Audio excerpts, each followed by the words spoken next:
Today, most Americans are broke and living paycheck to paycheck. The unemployment rate is at 50%. GDP at -40%.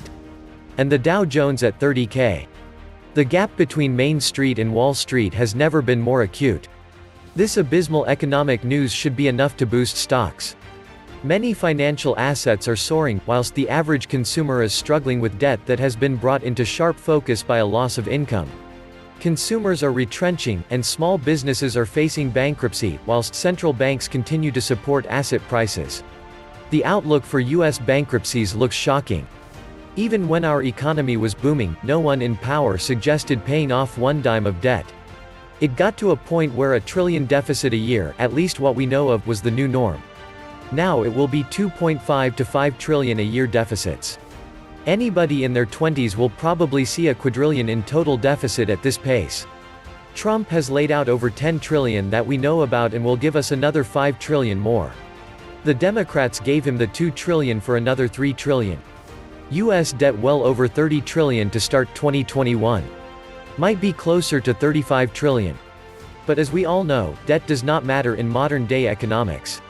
Shame on all of us that thought fundamentals meant anything. Today, 45% of Americans have close to zero cash in their savings account. And that's according to a survey by Go Banking Rates in December 2019. Auto and student loans are also at record levels. Credit card delinquency rates are at a 20-year high. U.S. consumers have been teetering on edge for years, living paycheck to paycheck. And now, with paychecks abruptly postponed and in some cases cancelled, many households will be missing rental, mortgage and credit card payments and also skipping on health care, setting in motion the dominoes in which their credit scores will be impaired. And banks who are already hoarding cash will be reluctant to lend. Government handouts will be used to plug the holes in today's cash flows, or they will be hoarded in order to offset a decline in future revenue or wages. And in many cases, it will be used to pay down debt. Consumption patterns aren't likely to return to pre-COVID levels, even if economies rapidly reopen. That would be deflationary. So are we going to see coming deflation, inflation, hyperinflation, or stagflation? Will it be an inflationary or deflationary depression? In my opinion, we are going to have price deflation in many areas but eventually high or hyperinflation on a global scale. We can have deflation in some parts of the economy and still have price inflation in a lot of goods. Deflation, in certain asset groups, is possible, but the only certain outcome is hyperinflation. In answer to, how do I get that out of the facts, the only fact that counts are the unlimited printing of dollars out of thin air. Soon enough, the velocity of money will increase somewhat, and then we will see the result of contrived worldwide stagflation. Deflation for things you don't need, inflation for the things you need every day. Hyperinflation on needs, deflation on wants. Too bad they cannot print consumer confidence. The biggest difference in how people spend. It is not whether there will be deflation or inflation. There will be deflation in some areas and inflation in some areas. Deflation in luxury, lifestyle goods and services.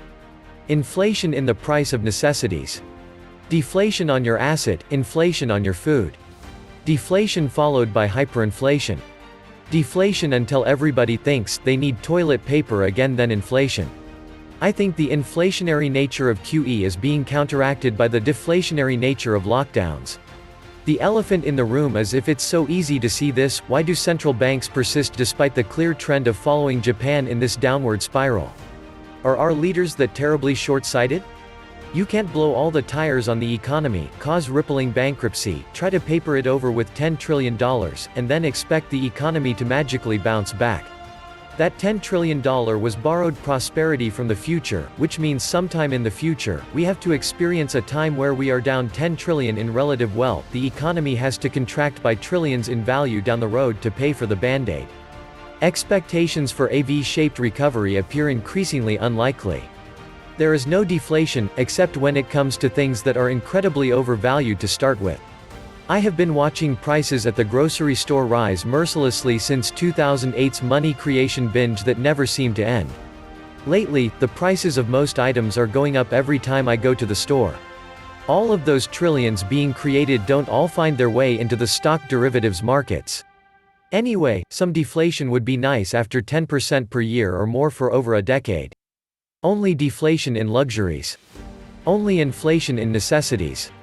There will be inflation as long as the Fed government is printing money and handing it out to the public, i.e., unemployment and stimulus.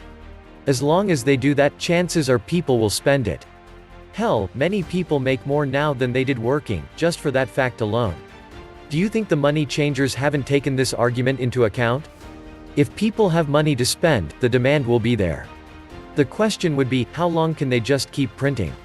Deflationary crash in asset prices but not precious metals, followed by hyperinflation crisis particularly on consumables, food and other commodities. To the best of my knowledge, the inflation calls are assuming that a deflationary period will precede it. A deflationary period, say where nobody has a job and therefore no money is moving, causing an overreaction in monetary policy that results in out-of-control inflation. Cause and effect. Deflation is the cause, but it always ends in inflation. Yes, demand for certain things has declined markedly. Going out to a fancy restaurant every night, going to the movies or a rock concert or Disney park, or going on a cruise or traveling to Italy or China. However, the demand for other things has only increased. Toilet paper being the poster child of the whole basket, groceries, home entertainment, sewing machines, and woodworking tools, even books.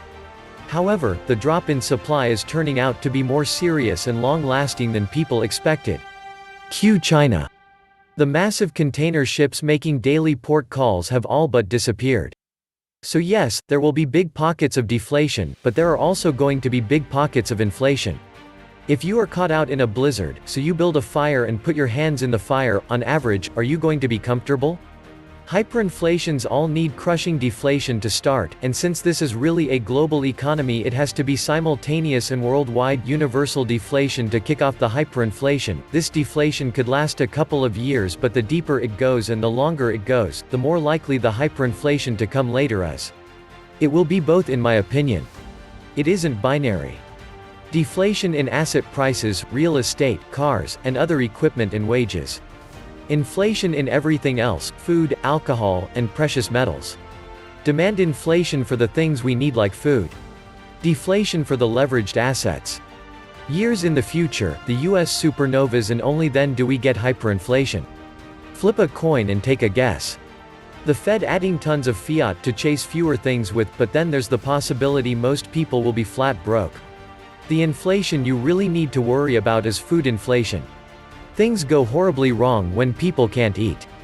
Food inflation and availability are about to be an Arab Spring kinda thing again. The real food shortages have not happened yet and may not in the near future. A few empty store shelves is not a food shortage. Whole industry groups are not just declining. They are dead. Why would you buy a house, or a car, or even think about any new business venture until this settles? We are in terra incognita. Fasten your seat belts. It's gonna be a bumpy ride. I predict. The US government gets bigger and more totalitarian. The US real standard of living continues its downtrend started in 1970. The US citizens get even fatter and dumber. It was a perfect crime. 1. Inflation for the rich. 2. Deflation for the poor. You can't get more perfect than that. There will be stagflation. Inflation of some things, deflation of others, stagnant or dropping wages. A long, slow grind into serfdom and poverty for most. Welcome back to the Atlantis Report. You are here for your daily dose of the truth, the full truth, and nothing but the truth. A falling American empire spinning out of control faster than a bullet train, and still many Americans are deep asleep thinking all is well. The shitstorm has started, they will make it look like all is well for elections. Jobs are not coming back. If you think they are, then you are delusional. The small businesses are gone. Wait till the second wave and all shut down again come September. An unlimited amount of toilet paper is getting printed. The day when petrodollar collapse, the USA will goes Zimbabwe. If the economy was a warrior today, it would wish for a quick honorable death. Corporate socialism only goes to the top 1%, and I could have told you this before the crisis. The economy is the worst since the Great Depression, with tens of millions out of work and major industries shut down, yet stocks are climbing. It's not a free market anymore. It's heavily manipulated by the Fed. Just before Venezuela went off the cliff, the market was red hot. History is rhyming. It's undeniable now, we're headed toward a global recession. So, what's next? It's the end of an era. Now we need to become tough and rugged because playtime is over. The Fed is delaying panic with Ponzi finance. Hyman Minsky's financial instability hypothesis is coming to you soon. They won't be able to hide tent cities and evictions coming in the next 2 months. The virus is cover for the financial collapse, new crypto financial system, and buyout by the central banks. It may be closer to another 6 months for things to get crazy. That's when the normal 6-month unemployment cycle ends. They can, of course, extend this, but the bottom line is when the government checks, by any source, and the stimulus ends, that's when shit will go sideways. Prep up and stack food to the rafters. The corrupt Congress sold this country down the river for a certain amount of campaign contributions. An overbearing authoritarian monarchy has turned the USA into a nation of bedwetters curled up in their basements, sucking their thumbs, begging government overlords to protect them from a virus.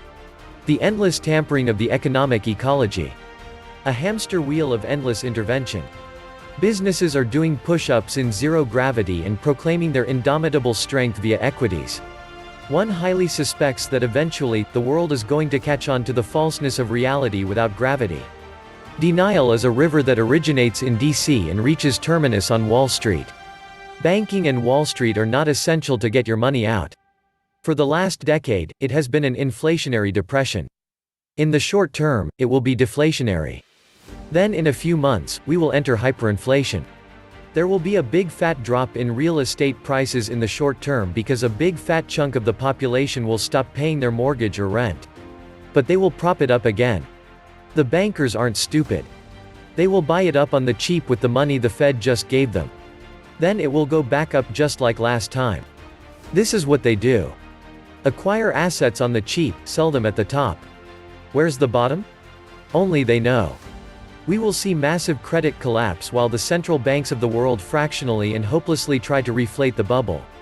Then once the corona crisis is over and people start to feel a little good again, this massive intervention will cut up to them as the deflation turns into hyperinflation. Give it a few years. The next 4 years 2020 to 2024 will be for America what 1988 to 1992 were for the Soviet Union. It's the end of the post-World War II era with US dollar hegemony as the stabilizing, and paradoxically destabilizing, force. This is a wild game of musical chairs, and no one cares about those they step on while the music continues to play. We will look back at the past 2 decades as the golden age of the average Joe. Freedom of movement has never been as free as the past 20 years for the average human. We could fly around the world for hundreds of dollars. You could go from one country to another, and for the most part, retain your right to privacy. This will never be the same again. Global travel will now be subject to mass surveillance. Only those with authorization will be permitted to travel freely. We find ourselves down deeper and deeper into the totalitarian rabbit hole, globally, all at once. The thing that annoyed me the most is that we have to adjust to the new normal. Poverty, no Bill of Rights, the Fed stealing everything. When I put on my special sunglasses, all I see are big signs reading comply. Masks are a sign of subservience. The fundamental political question is, why do people obey a government? The answer is that they tend to enslave themselves to let themselves be governed by tyrants. Freedom from servitude comes not from violent action, but from the refusal to serve. Tyrants fall when the people withdraw their support. Etienne de la Boétie, The Politics of Obedience. Don't pity this year's crop of graduates because this COVID-19 pandemic caused them to miss out on the antics of their senior year and the pomp and circumstance of graduation. Pity them because they have spent their entire lives in a state of emergency. Food, water, weapons, renewables, ammo, stack, cash, a vehicle like a small motorcycle, ability to make a fire, lights, backup power, gas better than electric, if you can get offshore by boat great. Directions to closest dumps, a partner, a crew, a platoon just not lone wolf, ability to pick a lock, barterable goods, a case of Bic lighters, and a great attitude. This was the Atlantis Report. Please like, share, subscribe. And please take some time to subscribe to my backup channels, I do upload videos there too. You'll find the links in the description box. You will also find a PayPal link if you want to make a donation. Thank you wholeheartedly to all those of you who have already donated. Stay safe and healthy, friends.